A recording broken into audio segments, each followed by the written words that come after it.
I had been with Carrie for 10 years, best friends since we met at the age of 12 in high school. We had tons of amazing memories. We've traveled to several countries together and made long-term work for 3 years while separated due to studies. Last Thursday I proposed to her in St. Lucia, not in front of anyone mind you, I wanted it to just be private. She didn't say anything and I was thinking, oh shit, did I say or do something wrong? She started crying and said she had something to explain to me. She didn't want to marry me because she'd been sleeping with the coworker she said was just a friend for around 3 months. She said she rationalized it was just a thing that would pass, but it's continued, and she said she loves me so much. More than I'll ever understand, that I've helped her so much and she doesn't even know why she has done this. She said she loved me too much to marry me knowing she'd done what she did.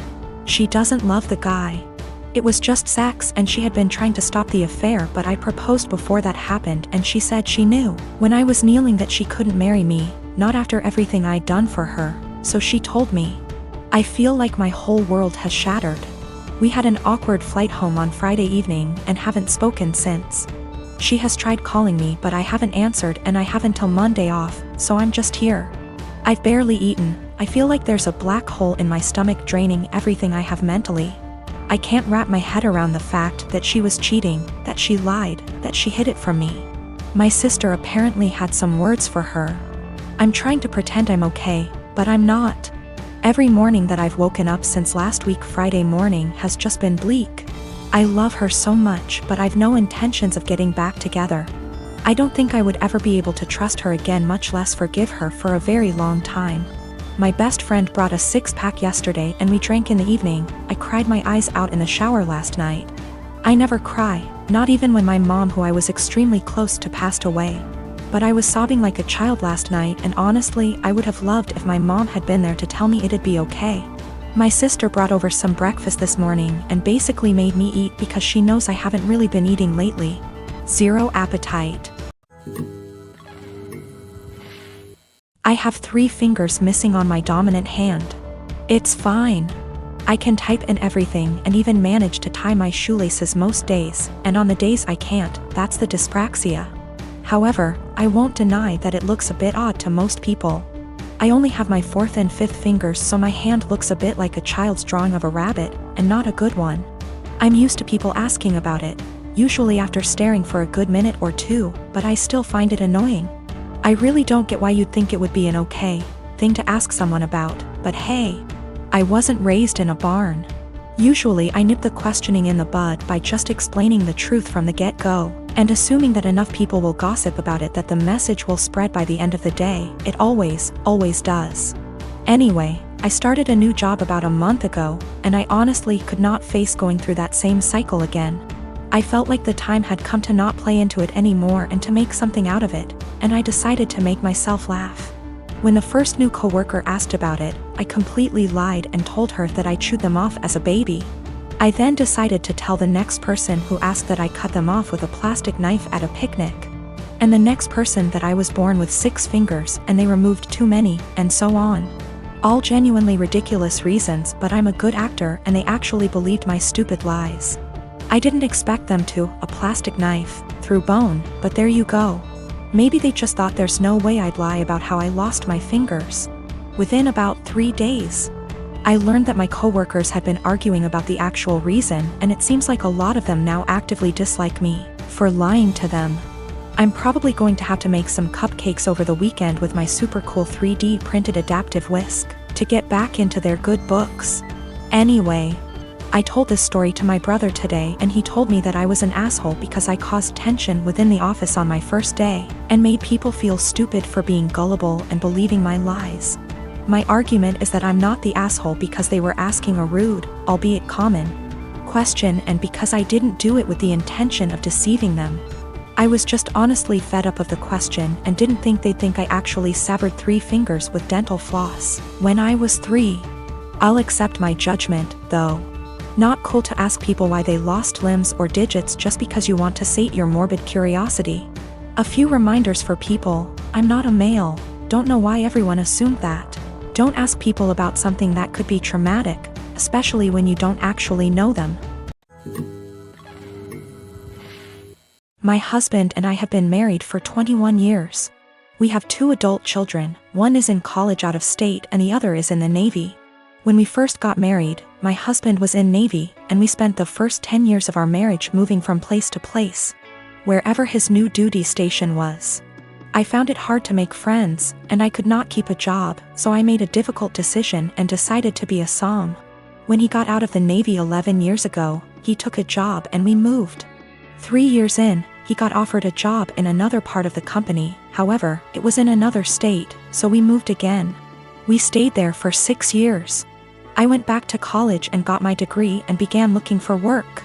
I found a job I liked in my field, and 6 months into working, he said he was offered a job with a new company and wanted to take it. But that would mean we would be moving almost 2,000 miles from where we were in a new state. I reluctantly agreed because the new state would have more job opportunities for me and we would be closer to our family, which is something that we have not had in many years. Last night my husband came up to me and said that there was a job opening in his company and he wanted to apply for it.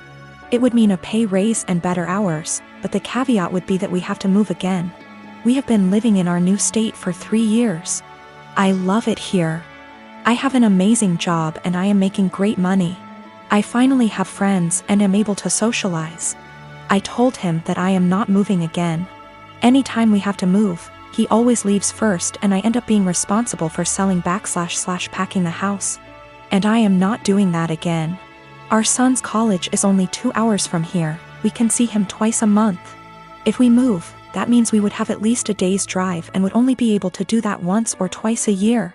Now my husband is upset with me and guilt-tripping me because he claims I do not support him. I told him that was BS because I spent most of my life moving from place to place to support his career. He told me that I am selfish and he is just trying to provide for us.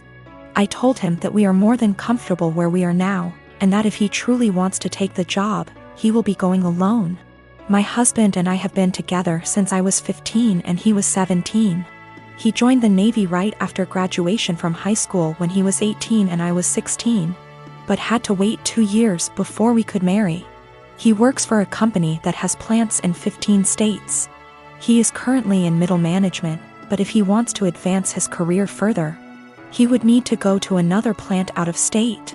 Financially, we are more than comfortable. We do not need any more money. My son plans to stay in the place he is after college. We have a great relationship with him and he comes home 1 time a month and we see him 1 time a month. My other son comes home on leave whenever he can and stays with us. We are very close to both of the boys. I talked to my husband again tonight and told him quite firmly that moving again was not an option for me. The area he wants to move has very little jobs in my field and specialty in that area, and I would need to commute more than an hour one way for a job versus the 20 minutes I have here. We are sandwiched between 2 major cities, and if we move we would be an hour from the most major city. I would also have to take a massive pay cut and work a menial job to build a new network to find employment in my field. My husband is disappointed in me for not wanting to leave. He left to stay with a friend because he needs to think. He doesn't understand why I would force him to turn down an opportunity to advance his career further. I told him to take all the time he needs, but I am not moving again. I said I would revisit the possibility when I am ready for retirement in 15 years, but no sooner. My brother is a very hardworking man, and at 27 he is now very wealthy and doing well for himself. He's been with this girl for 6 months, and throughout the time we have gotten close because we both like hair, makeup, and shopping. I never knew there was anything wrong with their relationship except when she texted me last week saying she would love to hang out, but thinks it'll be inappropriate because her and my brother broke up. I asked her why and she said she was sick and tired of auditioning to prove she was with him for the right reasons. She went on to say that my brother is paranoid she's after his money, so he would test her, like leaving out his bank statements on their bed and getting upset when she picked it up, going out to eat at high-end restaurants he requested and leaving his wallet on home at purpose to make her pay the bill and prove she's not going out with him for money, never buying her gifts and questioning her when she asks why he doesn't. I was shocked, so I had to hear my brother's perspective. We spoke and he told me everything she said was true and that there's nothing wrong with making sure his girlfriend is with him for the right reasons. He said he left his bank statements on the bed and was peeking through the door to see if she would be curious, and when he saw her pick up the papers he knew in his gut she was using him for his money. So he set up the restaurant idea to see if she would get upset at paying a $500 bill, which she was. I asked him if he thinks her being an elementary school teacher could've contributed to her being upset at a $500 bill at a restaurant he wanted to go to, and he said no. He said the straw that broke was when she asked him why he hasn't bought her a single gift since they've started dating, when she bought him a gaming console and new rims for his car, and he knew she was just discreetly asking him to buy her an expensive gift. He confronted her and said he thinks she's with him for his money, so she said let me do us both a favor and dumped him and blocked him. He's upset about the gold digging. And when I laughed, he called me an asshole. He said I would never understand what it's like being a rich man and being used, and I get that concern, but I told him if he thinks any woman will be okay with his tests and auditions, he's delusional as hell. If he doesn't want to be used for his money, he should start dating people as wealthy as him or leave lower income people alone, if he's not going to be genuine in his relationships unless they pass his test.